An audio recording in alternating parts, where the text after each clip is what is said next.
Vai apresentar o professor convidado. Ok.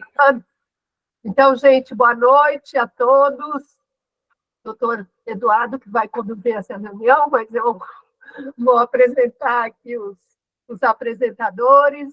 Nossa querida Nathalie, que é R4 de Gastro, que vai apresentar o caso, e a gente tem o prazer de receber aqui para os comentários o professor Alexandre Wagner Souza, que é um grande amigo nosso da reumatologia, um grande conhecedor aí das vasculites e de todas as doenças da reumatologia.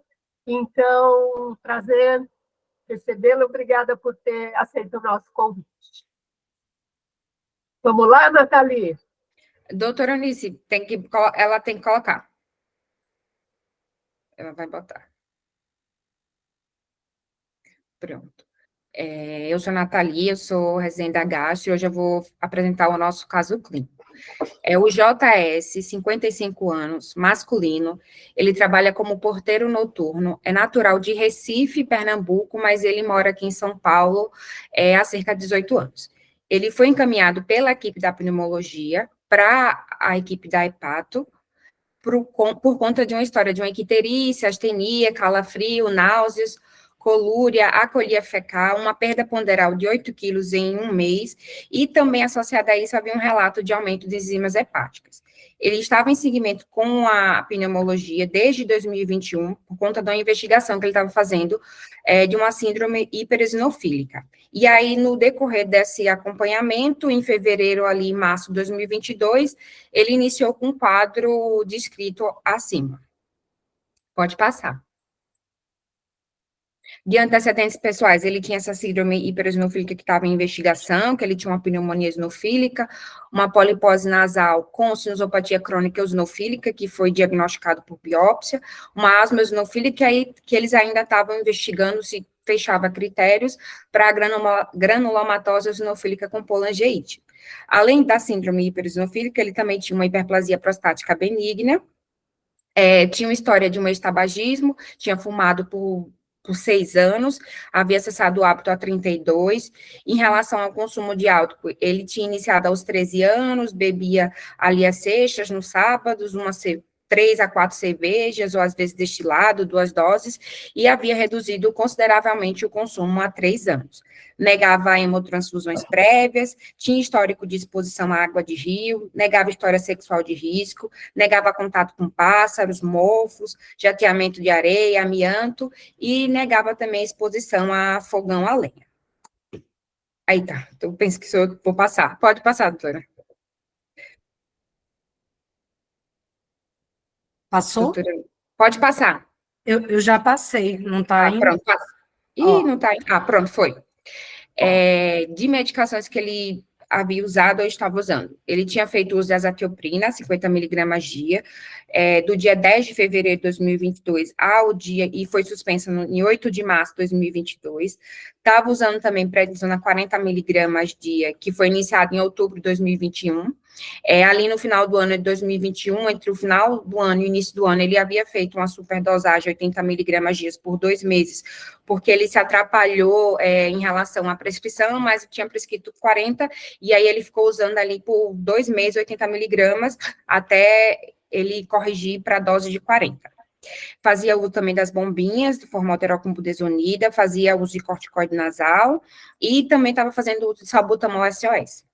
De antecedentes familiares, não tinha história de hepatopatia, não tinha história de doença autoimune ou infecção crônica, tinha um irmão que tinha um câncer de próstata, uma mãe etilista, e o pai era falecido devido a um acidente. Pode passar.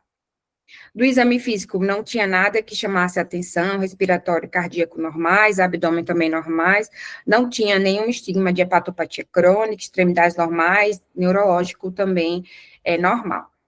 Pode passar. E aí, nessa consulta, ele tinha trazido alguns exames para a gente. Para um pouquinho. Oi?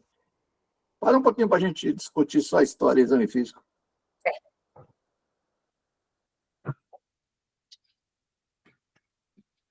Alguém quer opinar? Experiência em síndrome hipereosinofílica. Nossos residentes, alguém quer falar alguma coisa?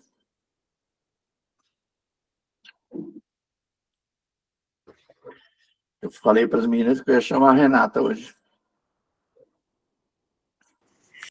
Oi, doutor, boa noite. Doutor, Estou ouvindo. tudo bem? Estava esperando o senhor me chamar, elas me avisaram.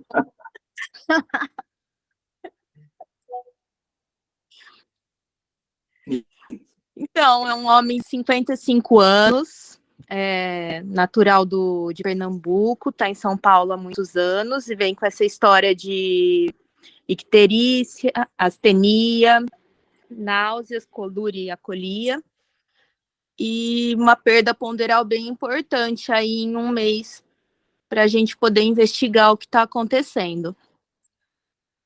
Eu acho que eu começaria com o básico, doutor, pedindo os exames de função hepática, enzimas e dando uma olhada geral em hemograma, PCR, para ver se aparecia alguma coisa. Tá, mas assim, você dividiria a sua investigação como? Ou é uma doença só, ou são duas doenças, ou são três?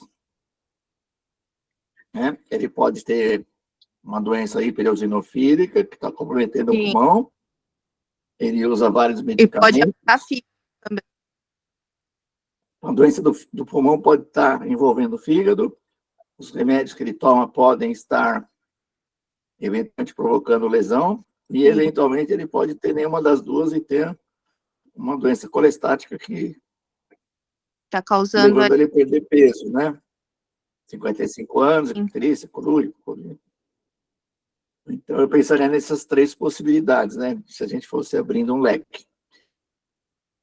Nas síndromes hipereosinofílicas, a gente, talvez, não sei se alguém quer comentar as possibilidades, no uso de medicamento, quer passar o próximo, Eunice? Ele tem algumas medicações. Uhum. Você acha que alguma delas poderia justificar esse quadro? Pensar numa doença medicamentosa?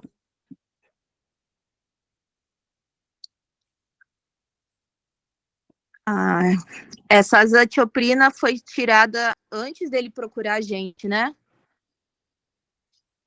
Pelo que dá para entender, não sei se a Nathalie confirma, mas talvez quando o quadro começou... Ela foi tirada, ele procurou a gente, chegou na gente em maio, mas ele apresentou esses sintomas que relatados ali na época de fevereiro, março de 2022. E aí depois encaminharam ele para a gente. Eu não sei se essa azatioprina poderia fazer uma síndrome, ajudar a fazer essa colestase aí, essa alteração hepática. De resto, acho que não. Tá. E falta, assim, para a gente justificar, seria essa perda de peso importante, né? Aí eu não sei se a gente poderia pensar também num carcinoma, alguma neoplasia também, né? A nossa parceira de reunião de terça-feira, a doutora Carol B. Quer falar? Eu acho que agora chama atenção um quadro colestático, como já foi dito anteriormente, sem dor abdominal. Que fala um pouquinho menos a favor, talvez, de um quadro obstrutivo no momento, né, de cálculo.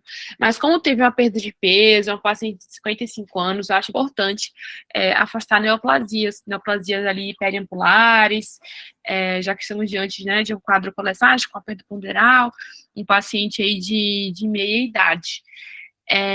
De drogas, né? Só além da asa, que usava mais, Nath? Eu vi que estava usando asa. Asa, prednisona, usou asa, 50 miligramas dia, pred 40. Tá vendo aqui já. Esses corticoides inalatórios, isso praticamente não tem, né, efeito assim, sistêmico, é mais que eu saiba, né? Mais viéria mesmo. O corticoide não costuma fazer isso. E a azatioprina, eu já escutei, né, falar de hepatotoxicidade por azatioprina, mas eu achava que era mais um quadro hepatocelular do que um quadro colestático. Mas não tenho certeza aí nessa afirmação. Ele tem uma doença, né, uma doença hiperosinofilia, que pode fazer infiltração, até mesmo você de intestino, né, uma colite hiperosinofílica. Não sei se tem algum relato disso de via biliar, de acabar fazendo uma colestase secundária a uma infiltração. Então, a priori, acho que seria isso, para investigar o que a Renata falou e um exame de imagem. A priori, um ultrassom e nada vindo alterado, prosseguir com a coluna de ressonância. Legal. Obrigado, Carol. E alguém quer mais opinar ou a gente vai pedir para a doutora Ivonete, que hoje está retornando, ela dar uma opinião? Alguém quer falar? O que você acha, Ivonete? É um caso muito interessante. Eu acho que todos esses raciocínios foram muito pertinentes. Por outro lado, se eu tiver uma síndrome hipereosinofílica, dá vontade de pensar que o quadro hepático pertence também a essa síndrome, se a gente tentar juntar todas as peças numa única doença, que foi o que o Edu começou, né? Será que a gente tem uma única doença e o fígado aqui é secundário a essa doença, que inclusive ainda está em investigação, ainda não fechou, mas eu tenderia a ir por aí, embora não tenha conhecimento da síndrome hipereosinofílica, não sei se ela também afetaria o fígado de uma forma infiltrativa, que justificasse essa colestase muito aguda e essa perda de peso, porque para a gente pensar em uma doença primária do fígado para este paciente, as doenças que causam emagrecimento primárias do fígado neoplásica é o colangiocarcinoma. O hepatocarcinoma dificilmente causa esse tipo de perda de peso. E o colangio, ele está um pouco abaixo da idade, geralmente acima de 60 anos que a gente vê o colangiocarcinoma, né? E é uma doença extremamente constitutiva. Então, assim, não seria a minha primeira hipótese, pensando numa doença primária da via biliar.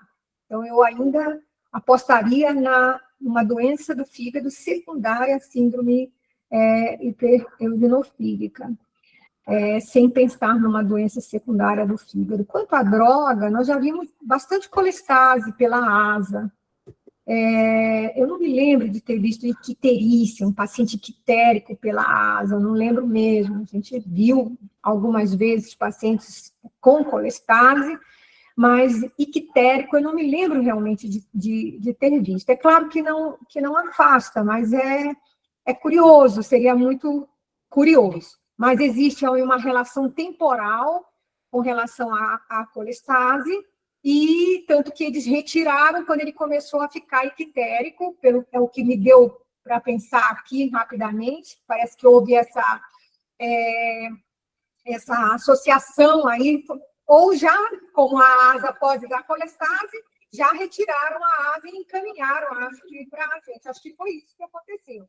Mas teve existe essa possibilidade, mas a icterícia me dá um estranhamento aí para pensar que é a colestase. Então, esses seriam os meus raciocínios. Só tem uma coisa que eu queria esclarecer.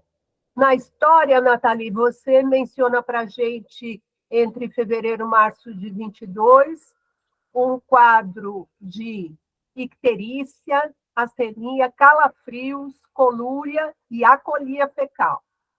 E aí, quando você nos mostra o exame físico, é porque um paciente anictérico. Então, é porque o exame físico foi da primeira consulta dele com a gente, não foi da época que ele apresentou esses sintomas, porque a primeira consulta com a gente foi em maio. E esses sintomas ele apresentou ali em fevereiro, março. Aí ele já chegou para a gente sem esses sintomas, sem essa icterícia, não estava mais com calafrio, nem não estava mais com esses sintomas. Aí teve esses sintomas, vou revelar que acabaram tirando a azatioprina, aí ele melhorou desses sintomas e aí eles encaminharam para a gente. Então, mas é isso que eu quero chamar a atenção, quer dizer, foi alguma coisa que causou um quadro transitório, e que ele chega para a gente 2 meses depois, anictérico, Isso. melhor do quadro, e sem calafrio, e sem icterícia, e sem colúria, e sem acolia. Então, a gente teria que pensar, se tudo isso aconteceu dessa forma, em algum quadro que foi transitório. Um quadro transitório da icterícia obstrutiva, com acolia fecal, com colúria, mesmo não tendo uma dor abdominal relevante, a gente tem que pensar em quadro obstrutivo fecal. Obstrutivo por neoplasia, a neoplasia que teria essa característica é aquela neoplasia de papila, e a gente sabe que pode dar um quadro obstrutivo, depois aquilo melhora e aparece a icterícia, né?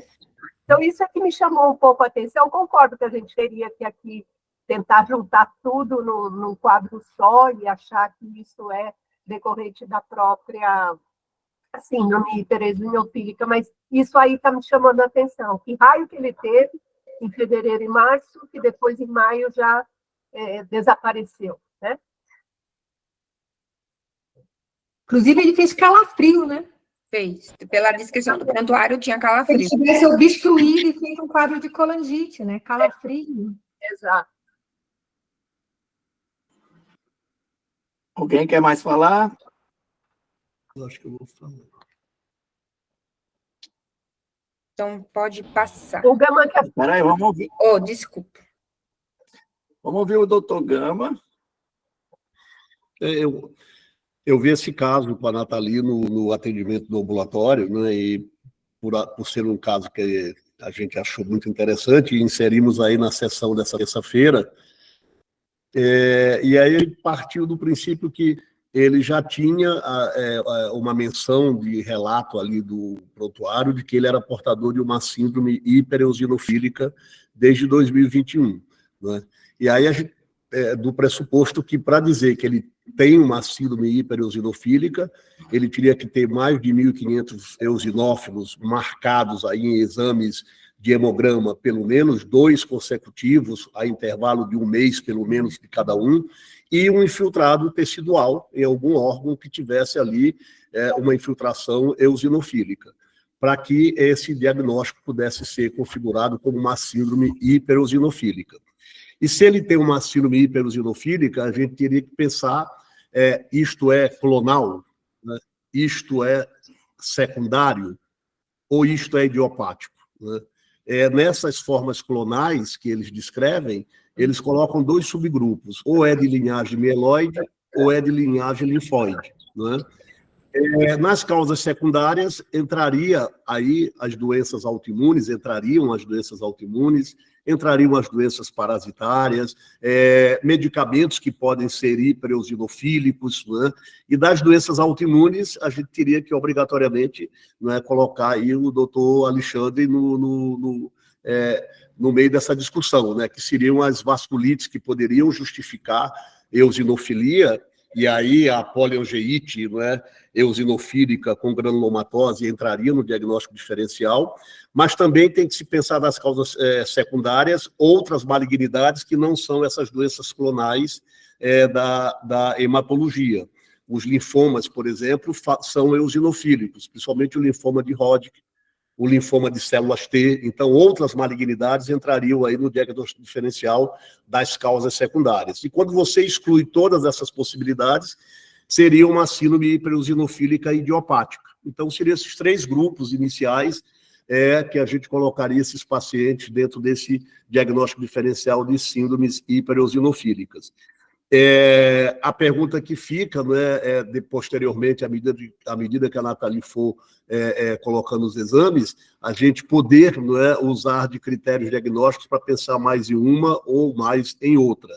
E aí vem a doença hepática, né, que ele faz naquele momento, que de fato parece que foi um quadro coincidente com a introdução da azatioprina, né, porque introduziram a azatioprina na dose de 50, e o objetivo deles era ir aumentando gradativamente. mas com 50 ele já fez um quadro daquela icterícia com padrão colestático. Eles suspenderam prontamente, né? E com a suspensão ele foi evoluindo de forma, né, a melhorar gradativamente. Então a gente se pergunta, será que isto é uma colestase induzida por azatioprina, né? Mas tem aí o calafrio. Será que é um quadro obstrutivo e que ele fez aí uma colangite aguda, né? Ou será que isto é, né, pela doença primária, fazendo infiltração e fazendo uma colangiopatia eosinofílica, né? Então, esses seriam os diagnósticos a serem discutidos. Foi assim que a gente trabalhou o raciocínio diagnóstico naquele momento que a gente discutiu o caso com a Nathalie, né? Então, acho que a sequência Vou pedir para o Alexandre ver se você está falando coisa certa, né, Gama? E Alexandre, o Gama está indo bem? Não, excelente discussão que ele trouxe, né? Além da discussão prévia do que pode ter ocorrido com o quadro clínico que motivou o encaminhamento do paciente à hepatologia, né, para avaliação, mas é esse espectro mesmo de diagnósticos diferenciais, né? Quando você tem a persistência acima de 1.500 eosinófilos, você pensa na síndrome hipereosinofílica, você tem vários polos, né? Então, você pode ser idiopático familiar, né? A gente tem muito cuidado com doenças hematológicas, essa é a nossa grande preocupação. Então, se você tem, por exemplo, leucemias, que podem ser agudas ou crônicas, de origem eosinofílica, muitas vezes a gente acaba solicitando o FISH para detectar a translocação, ou a deleção do gene FIP1L1-PDGFRA, né, às vezes JAK2, e tem outras sopas de letrinhas. Isso no lado mieloide, né? Quando cai no lado linfóide, aí existe uma forma de ver pela citometria de fluxo, que é com linfoma de células T, que produz muito IL-5, e dá hipereosinofilia. Que aí, nesse caso, esses componentes têm um tratamento específico, né? E faz diferencial com a nossa granulomatose eosinofílica com polingite, que, no caso, dentro da reumato, ela é a principal causa, mas a gente também tem a doença relacionada à IgG4 que leva à hipereosinofilia. Já levamos bailes com aspergilose broncopulmonar alérgica, né? E a gente sempre lembra das parasitoses, né? A estrongiloidíase e a toxocaríase são causas de elevação mesmo de eosinófilos. E quando a gente pensa em JEPA, ela tem um rito que é muito interessante, que você tem asma fora da faixa etária esperada para o seu início. E aí, essa asma, ela vai evoluindo associada ou não a vias aéreas superiores, porque há um contínuo, né, do trato respiratório. Então, você tem a asma eosinofílica do adulto, que dá sinusite ou rinocinusite, pólipos nasais, e a asma com elevação de eosinófilos. Até aí, não é JEPA. Então, começou muito sintoma alérgico respiratório na idade adulta, seria algo do pneumologista ou alergologista. Ultrapassou o limite dos brônquios e começou a infiltrar parênquima pulmonar, infiltrar coração, infiltrar intestino, digamos, com a gastroenterite eosinofílica, aí você teria o que na década de 80 foi descrito como segunda fase de Langham, que era um pesquisador árabe. E aí, na terceira fase, 5 anos, normalmente, depois do início da asma, né, mais ou menos, você começa a ter manifestações vasculíticas, principalmente quem é ANCA positivo. E aí, piora a asma antes do desenvolvimento das manifestações. Então, ela segue esse ritmo. Quando é muito, por exemplo, muita alergia cutânea, tem esplenomegalia, hepatomegalia, você vai para o lado hematológico, né, com pouca asma, mas quando tem um quadro muito alérgico de vias aéreas e vai ultrapassando o limite dos brônquios, pode chamar a atenção da JEPA mesmo com ANCA negativo, e aí o histopatológico vai nos mostrar o tipo de alteração. Eu não sei se eu deixo para falar mais na frente, né, sobre anatomo patológico, que Não, sugeriria... vamos ver um pouco o lab e daqui a pouco você continua, Alexandre. Certo, para não colocar o Alguém carro quer na falar? frente dos Alguém quer bois. mais falar? Alguém quer opinar? Professor Gilmar, o senhor quer falar?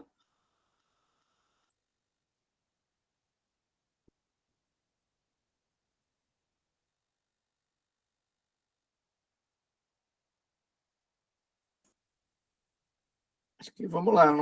Para mim, acho que está todo mundo travado, gelado. Vamos lá, Eunice? Pronto. Aí, dos exames laboratoriais, ele trouxe exames de 2021, de março, e de abril de 2022, nossa consulta foi em maio. Então, a gente pode ver que nos exames ali de 2021, a gente tinha transaminases normais, então, TGO 17, TGP de 8, sem anemia, HB normal, tinha uma eosinofilia importante, né, estava com leucócito 13.780 e 6.132 de eosinófilos, não tinha dosagem de fosfatosacalina nem gama-GT, tinha uma albumina de 4,2, função renal normal, eletrólitos normal, e já tinha previamente dosado lá da pneumologia um FAM, um ANCA, um anti-DNA, anti-ENA e um fator reumatoide negativos. Aí trouxe exames também de março de 2022, que mostrou uma TGO de 529 e uma TGP de 200, que foi em vigência daquele quadro que eu relatei anteriormente, não tinha dosagem de fosfatosacalina nem gama-GT, e trouxe exames de abril, que já tinha, nessa ocasião havia uma diminuição já do TGO e da TGP, no entanto, mostrava uma fosfatosacalina e uma gama-GT bastante elevadas, com a hiperbilirrubinemia às custas de direta. E em relação à albumina de 2021, a gente percebe que teve uma queda na albumina, era 4,2 e foi para 3,4. A função renal permanecia normal, eletrólitos também, desenvolveu também uma anemia de 2021 para 2022. Tem mais exames ali de imagem, mas são todos relacionados à investigação dele com a pneumologia. Nathalie, posso falar alguma coisa? Aqui em março, quando foi mesmo que os sintomas começaram? Foi ali na virada de fevereiro para março. Ele iniciou a azatioprina 10 de fevereiro e foi suspensa 8 de março. 8 de março. Isso, Então, suspendeu a dia 3 de azatioprina. março, esse exame ele já estava na vigência da ASA. Esse aqui, o de março de 2022, estava em vigência da ASA. Tá. O aqui de abril não estava mais. 18 Só de que a abril. gente não tem a fosfatosacalina e gama-GT da vigência da azatioprina. Ok. E nem Então, tem dia anterior. 8 de março foi suspensa a asa, né? Dia 8 de março. 8 de março, isso. Ok. E entrou dia 10 de fevereiro. Ok. Pode passar. Alguém quer? Pode passar. Aqui são exames... Nathalie? Não, deixa eu perguntar. Volta lá. Houve aqui entre 13/8 de 2021, esses 6.132 eosinófilos. Para que em março de 2022 ele tivesse 131, aqui houve interferência terapêutica? Ele estava usando, ele iniciou em outubro de 2021 a prednisona, 40 miligramas, aí usou por um tempo 80 por erro dele, e aí depois foi reduzida para 40. Então, ele estava usando daqui de 2021 para esse exame de 2022, foi iniciada a prednisona 40 miligramas em outubro. Perfeito, perfeito. Ou seja, a gente, nesse momento, a gente tem uma suposta doença reumatológica tratada, né? Que os eosinófilos despencaram, e temos uma colestase que parece que apareceu logo depois da asa, não é isso? A relação temporal? Então, eu não sei se ele já tinha anteriormente, porque a gente não tinha esses valores, mas foi depois da azatioprina. A gente não tem de 2021 nem de 2022. Só tem ali de abril de 2022 os valores, que foi depois da suspensão da asa. Não sei se anteriormente, aqui nessa época de março, na vigência, estava alterado ou não, mas as transaminases estavam alteradas. É que agosto de 2021 ele não estava tomando asa. Não, a ASA iniciou em 10 de fevereiro e foi suspensa dia 8 de março. E nem estava tomando corticoide. E o corticoide foi introduzido em outubro de 2021, depois desse exame daqui de agosto de 2021, né? Isso.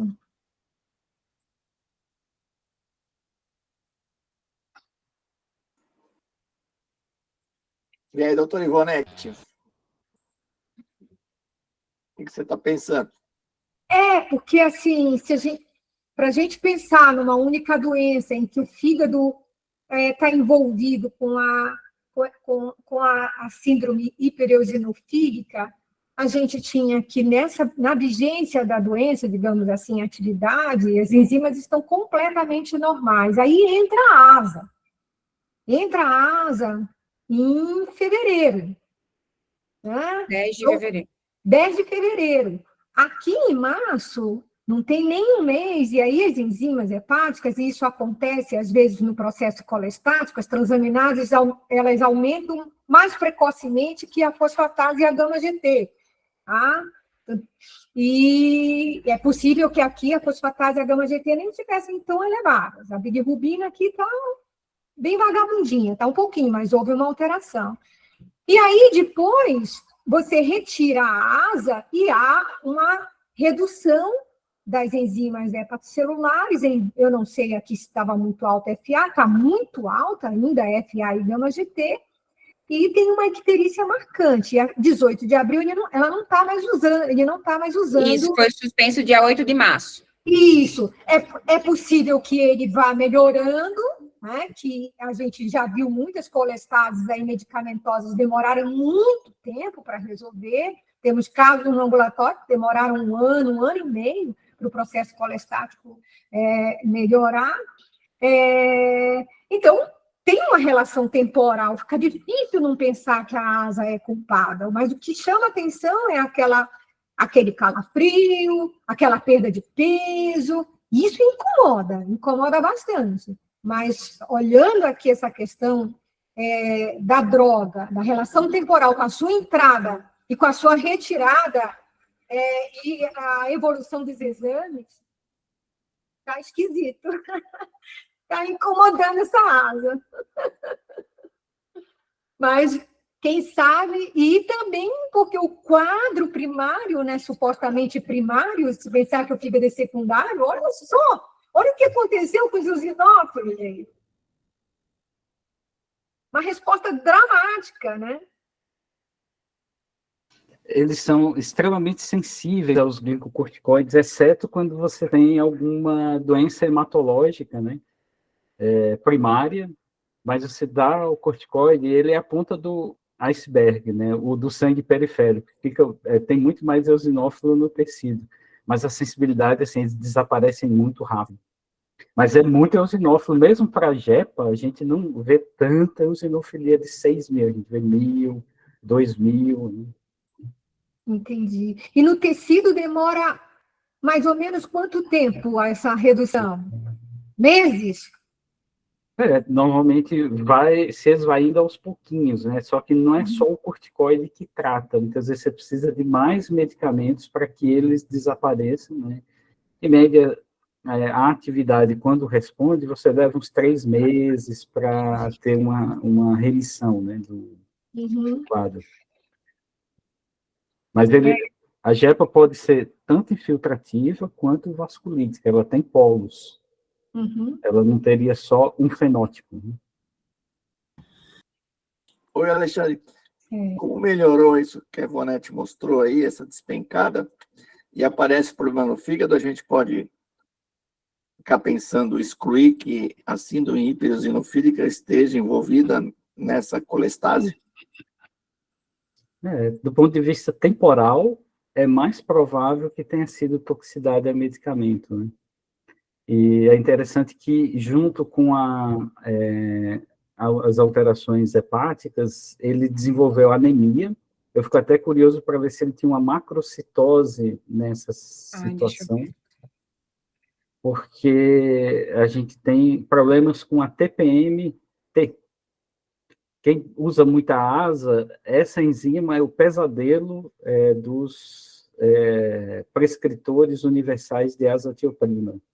Não sei se vocês aventam muito sobre a tilpurinometiltransferase na gastro, né? Que os americanos são neuróticos 4 cruzes em 4 com ela. Tanto que o VCM é um excelente marcador, né? Era hipomicroanemia. Hipomicro, Eu olhei aqui. Então já falaria conta, né? Que normalmente quando você tem a VCM de toxicidade... 68,1 e HCM de 20,9.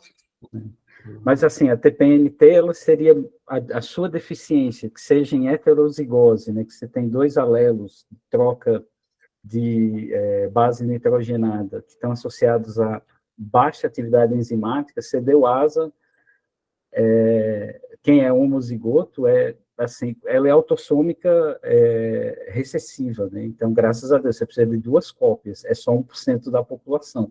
Mas esse 1% vai para a UTI, tomando um comprimido de asa com, digamos, pancito, tipo 3 neutrófilos, HB de 4, né, 1000 plaquetas. E quem é parcial, a gente vê anemia, neutropenia, leucopenia e, às vezes, alterações hepáticas. Mas a toxicidade ampla da asa, ela é muito mais independente da TPMT, né? Mas, assim, 1% é homozigoto e até uns 15%, 18% é heterozigoto. Esses fazem muita toxicidade com azatioprina também, né, os heterozigotos. Esse VCM que o doutor Alexandre está chamando a atenção seria um VCM macrocítico, para associar a essa interferência da TPM durante o curso da asa, correto?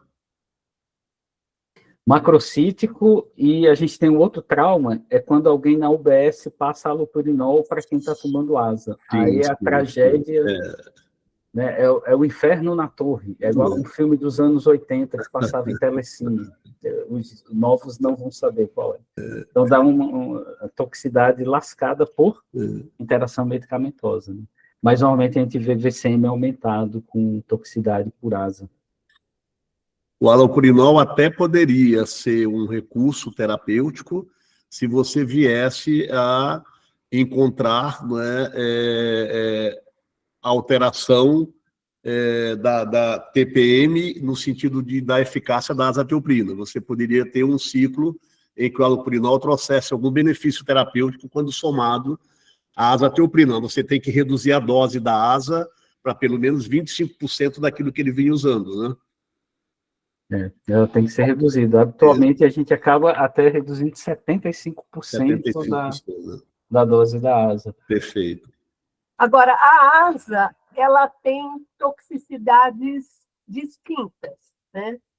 Uma toxicidade é essa medular, onde você vai ter a leucopenia, a anemia, a plaquetopenia, mas isso é diferente da toxicidade hepática. Sim. Não é mediada, né, pela... É 6-tiogonina e 6-metilmercaptopurina, né?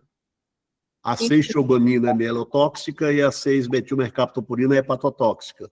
Isso. Né? Então, essa atenção ao VCM para saber se está havendo toxicidade à asa seria mais nessa observação aí da hemoglobina está caindo, mas do quadro hepático não teria relação, né? Só antes da Eunice colocar o próximo slide para a Nathalie, eu ia perguntar para a doutora Maria Lúcia se ela acha que a doutora Ivonete está indo bem. Olha, eu acho que a doutora Ivonete está indo bem. Ela não esqueceu a medicina, né? Porque dizem que se a gente abandona a medicina por mais de 2 anos, a medicina abandona a gente para sempre. E isso não aconteceu com a doutora Ivonete, muito pelo contrário. Então, ela está indo muito bem. Porque não chegou nos 2 anos. 1 ano e 7 meses. Quase. Quando ela leu a respeito desse artigo, ela falou, opa, deixa eu correr rápido, entendeu? Quando eu percebi que o emburrecimento estava batendo a porta, eu falei, opa, não, nunca mais. Se for para brincadeira, Ivonete. Vamos em frente, Eunice. É isso. E aí, nessa consulta de maio, ele tinha também exames prévios, né, que foi lá do pessoal do ambulatório da pneumo, tinha uma TC de desejo da face, que mostrava uma sinusopatia crônica, tinha uma biópsia de mucosa nasal, que mostrava uma rinocinusite crônica eosinofílica, uma TC de tórax, que mostrava um acometimento em vidro fosco bilateral difuso, e tinha uma eletroneuromiografia do membro superior esquerdo, porque ele tinha uma questão de uma parestesia, aí para descartar uma mononeurite, fizeram essa eletroneuromiografia e veio dentro dos limites da normalidade, não estava alterado. E aí são esses os exames que a gente tinha dele na primeira consulta dele em maio com a gente. Aí pode passar. Ou se alguém quiser falar alguma coisa, não sei. Vamos em frente, Eunice, ver o nosso fígado. Aí era para discussão, mas todo mundo já discutia aqui um bocado, né? E aí tá, ele volta para a gente em agosto, nessa consulta de agosto ele negou episódio de colúria, colique, icterícia ou qualquer outro sintoma colestático, não teve emagrecimento ali no período de interconsulta, tinha melhorado da astenia, de medicações novas, ele só tinha a finasterida e a doxazosina que ele estava usando por conta da hiperplasia prostática que ele tinha. Pode passar, e estava usando a PrED 40 nessa ocasião, pela pneumologia, né? E aí, dos exames laboratoriais, ele trouxe sorologias, né, que mostram anti-HCV não reagente, o anti-HBS reagente, HBsAg não reagente, uma sorologia para hepatite A, IgG reagente, um anti-HIV não reagente, VDLR não reagente, e um IgG para Epstein-Barr reagente. Pode dar um clique aí. E de novos exames que a gente tem agora, pode dar outro cliquezinho. De agosto, a gente pode perceber que teve uma diminuição, né, mas ainda das transaminases, com a TGP ainda permanecendo um pouco alterada, a fosfatidilcolina caiu, a gama-GT caiu também, a bilirrubina dele normalizou, não temos albumina, a função renal continua normal, eletrólitos também, e tinha uma glicada de 6,4. Já tinha melhorado da anemia dele, estava com eosinófilo 62, uma plaqueta de 344 mil. E tem mais outro slide também, que é o ultrassom, que é o próximo. Ok. Pode passar também.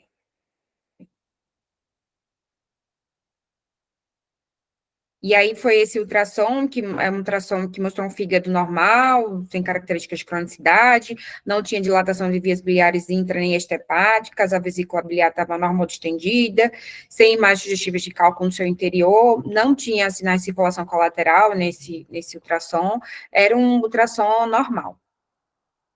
Esses foram os exames que ele trouxe nessa consulta de retorno em agosto. É engraçado essa questão, às vezes, que os pacientes relatam algum sintoma, como perda de peso, ou mesmo febre, e a gente embarca muito, né, nessas informações, e às vezes elas não são informações fidedignas, nem sempre.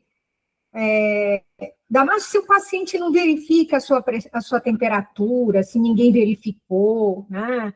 Ou se a gente não consegue verificar o quão essa perda de peso, será que foi real mesmo? Porque isso confunde a gente, né? É claro que a gente vai ser empírico na impressão diagnóstica, mas a gente sempre vai fazer as confirmações com os exames complementares, é óbvio, mas assim, chama muita atenção, né? Quando perdeu o peso, a gente já fica preocupado. Mas, quando a gente vê essas colestases crônicas, e a gente observa, às vezes, isso muito no transplante, é muito comum os pacientes fazerem colestase e começarem a perder peso. Eu, na época, procurei saber se havia alguma...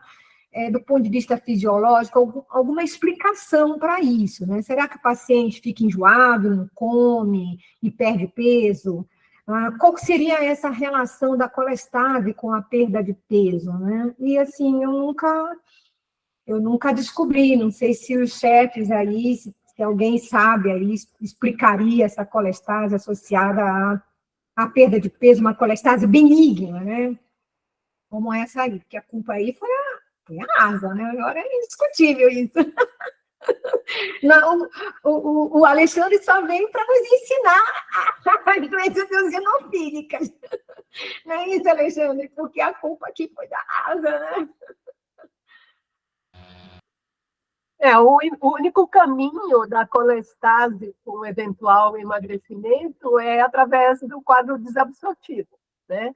Se eventualmente isso chegar a ponto de você ter má absorção de gorduras, poderá emagrecer. Mas aí tem outros comemorativos clínicos, né? Você tem diarreia, né? Diarreia, enfim. Eu sempre lembro esse negócio que o professor Oswaldo Ramos falava, que só tem 3 situações onde a pessoa emagrece comendo bem. Porque o resto tudo emagrece porque ficou anoréxico. Mas as 3 situações onde emagrece comendo bem é na síndrome de má absorção, no diabetes, o paciente pode até ser polifágico, né? E no hipertiroidismo. Tirando estas 3 situações, o resto tudo é porque não comeu direito, né? Então, não sei se é verdade, mas, enfim, é um aforisma que ele falava. Eu acho que faz sentido. O paciente se sente doente, talvez, reduz aí a ingestão alimentar, né? Nesse caso aí pode ter acontecido isso, como a gente vê lá no pessoal do transplante. Ficam enjoados, nauseados e não comem. Enfim. E eu acho que esse quadro transitório também, que foi um quadro transitório, né? Foi com colúria, acolhia, deu lá uns calafrios e passou e melhorou. A impressão que melhorou bastante. Os quadros infecciosos virais transitórios poderiam eventualmente explicar, né? É um paciente que estava embaixo de 80 miligramas de corticoide durante um tempo grande, ficou meio imunossuprimido aí, pode ter tido um quadro viral que a gente não detectou por estes poucos exames aí que ele fez, né? De repente, se fosse o painelzão lá do João Renato, do Einstein, a gente tivesse encontrado algum agente infeccioso aí, porque realmente chama atenção a transitoriedade com calafrios, com essas características. Não achando isso, acho que a asa também não dá para a gente afastar, fica sendo uma causa bem importante, provável. Né? Pronto. Pode passar. Aí ele volta Você não pediria uma colônia RM? Hã? Quê? Doutora, você não pediria uma colônia RM? Para... Vai ter, para frente. Mantendo o quadro, se ele não normalizou tudo, pediria sim. Bom, e aí, ele retorna para a gente na consulta de novembro, também assintomático, fazendo acompanhamento com a pneumologia, com compensação do quadro. Estava usando as mesmas medicações anteriormente, só tinha a sertralina como nova medicação, e a prednisona havia sido reduzida para 20 miligramas dia agora. Pode passar. E aí, de novos exames que ele trouxe agora os exames de novembro, que mostrou a normalização das transaminases, no entanto, ainda persistia com a alteração da fosfatase alcalina e da gama-GT. Albumina 4.4, função renal normal, a glicada um pouco alterada, foi dosado de novo o FAN, o anti-DNA e o anti-N, e foram negativos, e é isso. A gama-GT, inclusive, aumentou um pouquinho, né? Foi.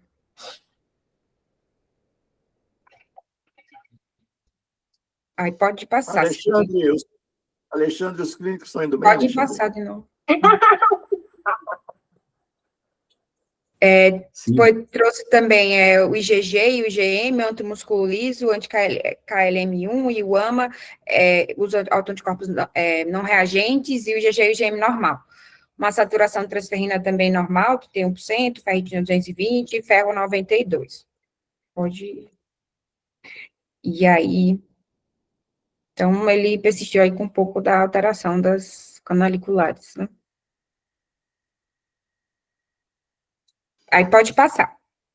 Aí, enquanto isso, ele estava sendo acompanhado pela pneumologia, né, durante esse acompanhamento com a gente. Então, pela pneumologia, ele tinha um histórico de uma rinocinusite crônica, uma asma, com um distúrbio ventilatório obstrutivo leve, que respondeu ao broncodilatador. Foram feitas biópsias de seios paranasais, que veio comprovando a rinocinusite crônica eosinofílica, e tinha achados anteriores de uma pneumonia eosinofílica. Estava em uso da prednisona desde outubro de 2021, reduziu com redução dos eosinófilos, e também, depois de uso dessa prednisona, ele apresentou melhora importante da função pulmonar, da tomografia de pulmão, e com recuperação da lesão, e também melhora clínica. No entanto, quando ele começou a desmamar a corticoterapia, ele ainda permaneceu com eosinofilia em sangue periférico, e por conta disso, eles optaram por iniciar para ele o mepolizumab, que foi iniciado dia 31/8/2023. Pode passar mais um, e eles acabaram fechando para ele o critério, pelos critérios de 2022 do American College of Rheumatology, que o paciente tinha granulomatose eosinofílica com polangite. Eles acabaram fechando o diagnóstico, gravaram o diagnóstico para esse paciente, e aí pela pneumologia foi isso. Então, eles fecharam o diagnóstico e iniciaram o mepolizumab 31/8/2023. E o corticoide havia sido suspenso em julho. Aí pode passar um slide. Aí ele retornou para a gente nas consultas de 30/8. Nathalie, volta no outro. No da pneu? E vou pedir aqui a opinião do Alexandre sobre a opinião da pneumo. Como diz o Edu, os pneumologistas foram bem aqui. É interessante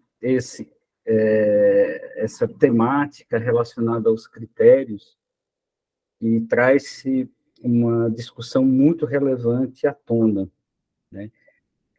A gente até tentou, pelo Brasil, colocar pacientes nesse estudo, né? Nós participamos dessa parte inicial do projeto, mas fomos barrados na CONEP. Quando esses critérios foram desenvolvidos, eles foram desenvolvidos para incluir pacientes homogêneos em estudos. Eles não foram, digamos, estressados contra mimics, que a gente chama que são os simuladores. Eles são critérios classificatórios. Então, o critério classificatório, ele não deve jamais ser utilizado na prática clínica para o diagnóstico do paciente individual. Então, esse foi um ponto do desenvolvimento do critério, ele não é de diagnóstico, ele é apenas de classificação. Então, se a gente chegar até no ambulatório com asma eosinofílica, todo mundo vai preencher o critério de classificação do ACR lá. Então, a gente não utiliza essa questão. O outro ponto, assim, ele, digamos, ultrapassou o limite dos brônquios, né? Apesar da biópsia não ter mostrado inflamação granulomatosa, tinha infiltrado eosinofílico com infiltrado linfocítico, infiltrado crônico, o fato dele ter feito infiltrados pulmonares, né, que as opacidades às vezes são migratórias, ou a própria pneumonia eosinofílica aguda, chama a atenção para o lado JEPA e traz a necessidade de uma avaliação de grande relevância, que é o coração. Porque o quadro do coração pode ser muito subclínico, e mais na frente evolui com insuficiência cardíaca e óbito, né? Então, para esse polo que é muito infiltrativo, a gente nunca deixa o coração de lado, aí o coração vai eletrotroponina e eco. Quando um deles está alterado, a gente vai para a ressonância cardíaca, né? Mas quando já tem insuficiência cardíaca ou pericardite, valvulite, distúrbio de condução, aí a gente já tem que intervir, porque é o órgão do prognóstico, né, na JEPA. Então, os infiltrativos não fazem ANCA, por mais que repita o ANCA, eles nunca vão positivar, né, eles tendem a ter esses órgãos, vias aéreas, coração e intestino mais afetados, e a gente tem que vigiar muito o coração, né, porque é o que mata, e nunca usar o critério classificatório. É um quadro típico, ou o ANCA é positivo, ou a gente encontra infiltrado eosinofílico com granuloma mal formado na biópsia de vias aéreas, chamando a atenção para o quadro infiltrativo de JEPA, né? Não sei se eu fui muito duro nas minhas considerações, mas o critério, de fato, ele não foi desenvolvido para ser utilizado na prática clínica. Ele foi desenvolvido apenas para inclusão de pacientes homogêneos em estudos. Então, teoricamente, a gente não poderia, ele não foi validado para isso. Há dados de critério de diagnóstico, apesar desse estudo, que era o de CIVES, ter sido capitaneado pela Universidade de Oxford, né, pelo Rashid Lukmani, que é o mesmo que desenvolveu o índice BIVAS, de atividade de doença em vasculite, o banco de dados está na mão do VCRC, que é dos americanos, e eles não têm interesse de desenvolver critério de diagnóstico. E aí está emperrado, isso aí não vai adiante, então ficou só mesmo nos critérios de classificação, que mais uma vez é para inserir pacientes em estudos, ele já tem que ter um diagnóstico prévio de vasculite de pequenos vasos para você entrar no diagnóstico.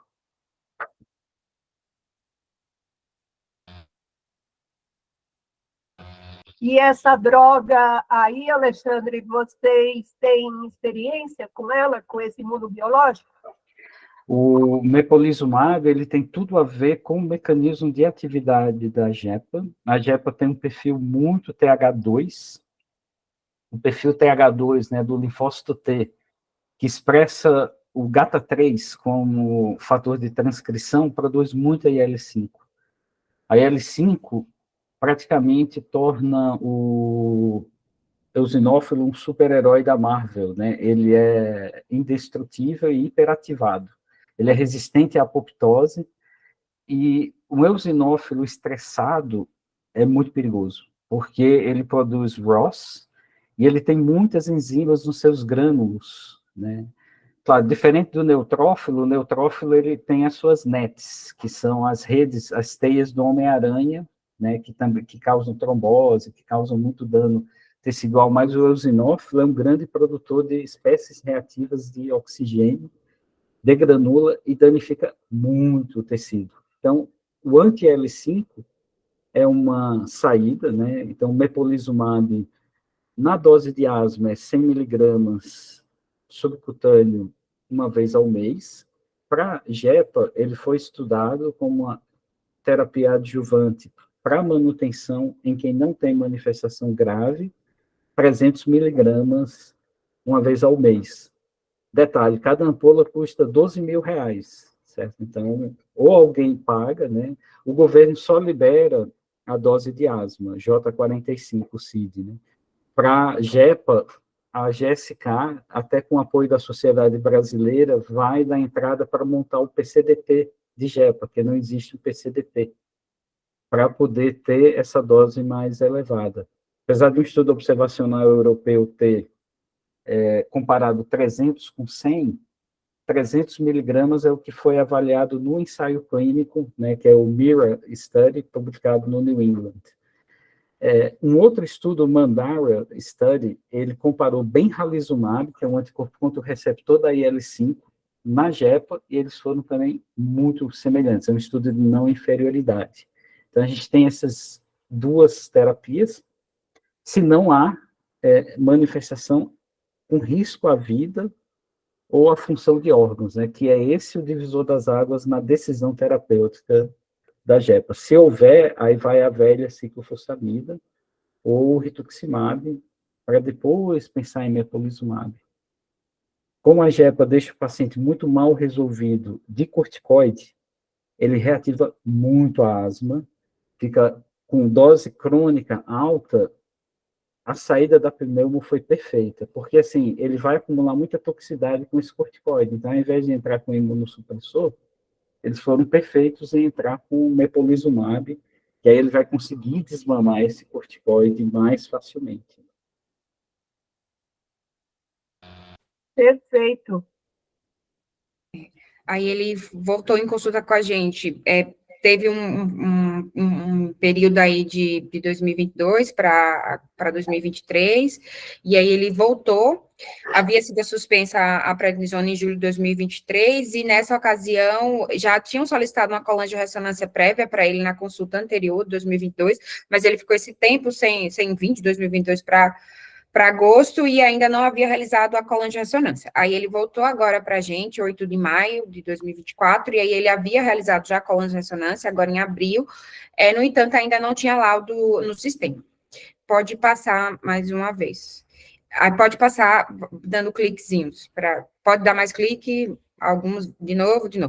Pronto. Aí pode voltar. É isso. Aí é só um painel com a evolução dos exames laboratoriais dele, né, mostrando quando foi introduzida a azatioprina, quando foi suspensa, a introdução do mepolizumab, para pensar se tem alguma coisa a ver com a melhora ou não da fosfatase gama-GT que diminuíram, para raciocinar e para ver se vocês, o que é que vocês pensariam, se pensariam que foi só azatioprina, ou que poderia ter uma colangiopatia, uma eosinofílica, por isso que entrou o mepolizumab, diminuiu, não sei, para vocês aí pensarem se poderia ter alguma relação, não sei. É que é engraçado que o quadro foi um quadro distante do metotrexate, um mês, né, talvez ainda valha, como a Ivonete falou, uma melhora é importante de eosinofilia, né? Não sei se seria o caso da colangiopatia ou se são duas coisas diferentes, não sei. Ou três, né?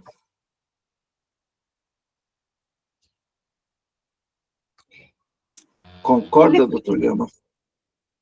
Foi melhorando progressivo, né?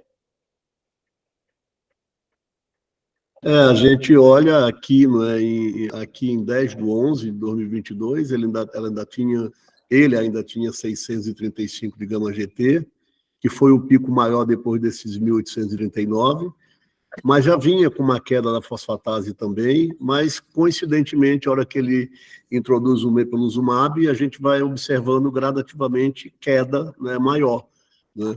E essa dúvida persiste, né? Será que isso foi uma colestase como medicamentosa que demora, de fato, a resolução, né? E foi só uma coincidência aí na introdução do mepolizumab, essa melhora aí laboratorial que já vinha acontecendo ao longo desses meses, né? Mas a gente fica na dúvida, de fato. Mas o mais interessante para mim é a fantástica resposta dele ao corticoide, né? Quando ele faz aquela dose de 40, mas ele decide tomar 80 e fica algum tempo 80, como despencou assim de forma significativa aquela hipereosinofilia, né? E ao longo do tempo ele vem mantendo sempre eosinófilos na faixa normal, né? Engraçado, eu queria fazer uma pergunta ao doutor Alexandre. O granuloma eosinofílico, na biópsia, quando você faz a biópsia de órgãos-alvos da granulomatose com poliangeite, né, eosinofílica, tem que ter obrigatoriamente o granuloma eosinofílico ou o infiltrado eosinofílico isoladamente já pode ser incluído como critério histológico? Sua pergunta é muito pertinente. Assim, o básico é encontrar o infiltrado eosinofílico, e aí, dependendo da situação, a gente pode encontrá-lo associado à vasculite, que normalmente pode ser neutrofílica, né, com leucocitoplasia ou não, ou associado a granulomas mal formados. Os granulomas das ANCA associadas, eles são muito preguiçosos, né? Você vai ter alguns macrófagos espalhados e uma ou outra célula gigante muito nucleada, mas ele não forma aquelas células epitelioides bonitas, super apertadas, como se estivessem no metrô na hora do rush. Sabe assim, os macrófagos ficam até quadrados naqueles granulomas que você vê tanto na tuberculose quanto na sarcoidose, que são granulomas bem bonitos, bem formados. Então, você teria muito mais essa mistura do eosinófilo com alguma inflamação granulomatosa ou eosinófilo com vasculite, o que é mais comum. Mas, assim, ter o eosinófilo é a condição básica, né, o infiltrado eosinofílico. E uma diferença em relação a GPA além do eosinófilo, uma coisa que a GEPA não dá, que a GPA dá muito, é necrose extensa geográfica. Então, a necrobiose é muito comum na GPA, né? Por exemplo, quando a GEPA faz nódulo, normalmente ele não cavita, a GPA cavita, né? Porque você tem muita destruição tecidual que a GEPA não tem. E na GPA você vai ter muito neutrófilo e microabscesso, enquanto que o efetor estressado na GEPA é o eosinófilo. Então, dentro da sua pergunta, seria a combinação, mas não é assim, num quadro clínico típico, você ter só o infiltrado eosinofílico com alguns linfócitos não é uma condição que vá descartar, né, com infiltrado linfocítico crônico, a GEPA, né? A gente vê o conjunto da ópera. Eu tenho uma pergunta para o Alexandre. Posso fazer, Edu? Lógico, você que manda. Alexandre, o Edu colocou ali muito bem que a gente podia até pensar numa colangiopatia, certo? Então, uma vez que você tem experiência com a asa e tem experiência com GEPA, o que você pensaria? O que seria mais comum nesse cenário, já que a gente usa, raciocina também com o que é mais comum do que o que é mais raro, né? Para você, esse quadro, você estaria satisfeito que isso foi uma colestase pela asa, uma colestase por droga, ou você acha que existe uma boa possibilidade de ser uma colangiopatia na GEPA? Ótima pergunta, né? É uma pergunta que traz reflexões, né? A nossa experiência com GEPA, assim, epidemiologicamente, das ANCA associadas, ela é a menos prevalente, a GEPA, né?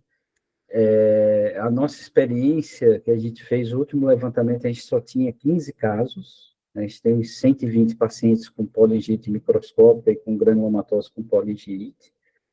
Então, é uma experiência pequena. Nas séries, o que é que a gente imagina? Esse tipo de manifestação pode ocorrer de forma negligenciada, porque alterou a enzima, se tratou, havendo uma colangite eosinofílica, melhoraria com o tratamento geral, mas não investigada diretamente. Se eu for colocar no peso da prática clínica, a gente vê muito mais a toxicidade pela asa do que, assim, seria uma segunda hipótese, não daria para descartar, né, sem ter um anátomo patológico, teoricamente, mas a conta da asa, o peso sobre a asa seria maior, né, pelo que a gente vê no dia a dia de hepatotoxicidade do medicamento. Mas, hierarquicamente, ficaria em segundo lugar, né? Vamos ver se a Nathalie tem alguma surpresa para todos nós ao final, né? No cair da madrugada. Legal, obrigada.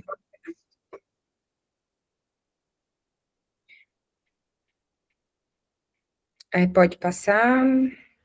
Então, o que eu tenho é a imagem ainda não tinha saído o laudo, pode dar mais um clique. o que eu tenho, só a imagem da coluna de ressonância, né, mas que a gente pode ver algumas, como se fossem tortuosidades aqui nas vias biliares. Então, como ainda não tem um laudo, a gente não sabe se isso aí poderia ser alguma alteração por conta de algum infiltrado eosinofílico que fez inflamação e aí fez uma tortuosidade, não sei, aí fica a critério de vocês, até que vocês sabem olhar mais imagem do que eu, e é isso que a gente tem. Eu acho essa coluna linda. Não tô Tá linda, né, doutora? não, tá linda.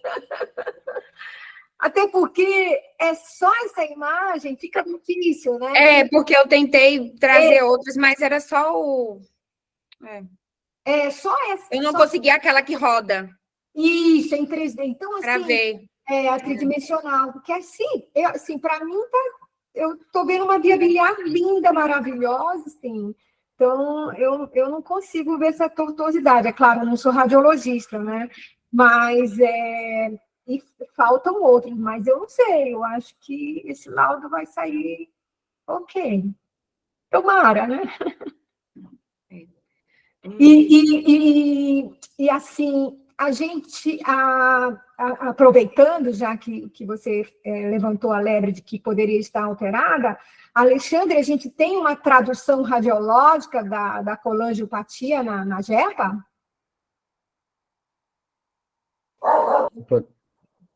Perdão pelo barulho, minha cachorrinha está latindo. Os meus aqui também.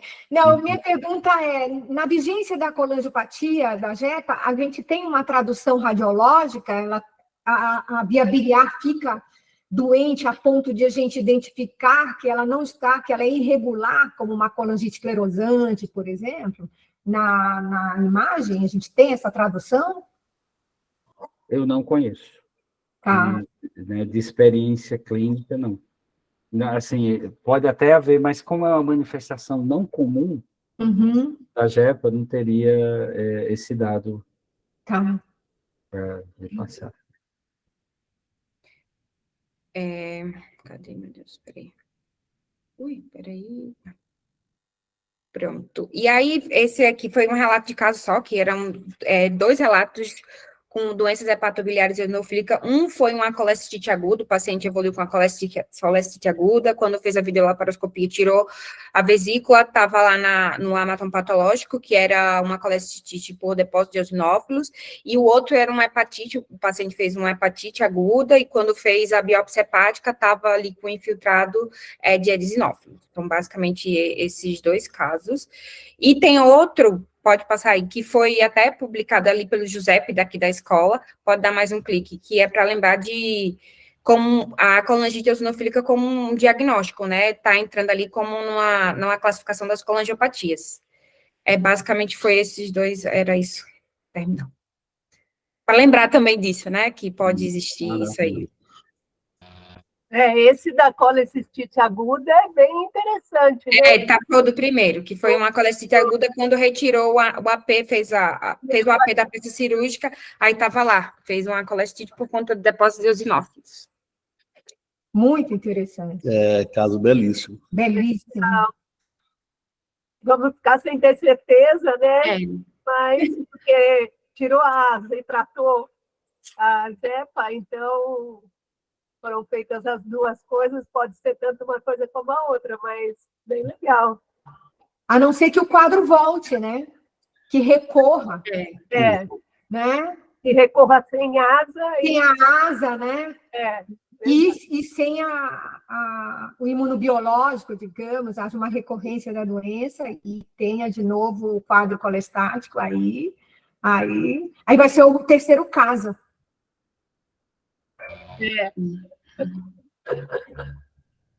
Muito legal. Belíssimo. Bom, super obrigado, Alexandre, pela presença, cheia de informações de abreviaturas que eu nunca tinha ouvido falar. Foi belíssimo.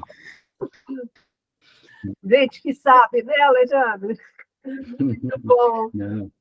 Mas eu que agradeço, acho que foi muito legal. Assim, a gente, é uma via de mão dupla, né? A gente acaba aprendendo com com a experiência de cada especialidade, né? E trocando essas figurinhas aí da literatura. Uma divulgação que eu queria fazer, a gente escreveu até, eu e a doutora Emília participamos, as guias pan-americanas de tratamento de vasculite associada ao ANCA, com a JEPA incluída. Eu posso até depois compartilhar, né, tá publicada, e tem aquilo que é mais atual no tratamento, né, no cuidado do paciente. Isso que é interessante, já que vocês tiveram essa experiência com a JEPA, né, de ter esse... Ele é bem didático, bem fluxograma, bem resumido, a partir da revisão sistemática da literatura. Encaminhe para o e-mail da doutora Lúcia, para ela divulgar para a gente. Foi no grupo, legal. Tá joia. Nathalie, seu resumo foi perfeito. Obrigada. Perfeito. Eu fiquei muito feliz da doutora Ivonete ter vindo hoje. Obrigada, Edu. Obrigada a todos. Foi muito bom. Nathalie, parabéns. Ela é Parabéns. explicada. Eu sempre gostei de reumato, mas ouvindo você e todas aquelas siglas, eu falo, ainda bem que eu escolhi gastro. É muito difícil, gente. É muito difícil. Doutora Lúcia, quer encerrar para a gente ir jantar? Eu já estou comendo meu amendoim aqui. Tá.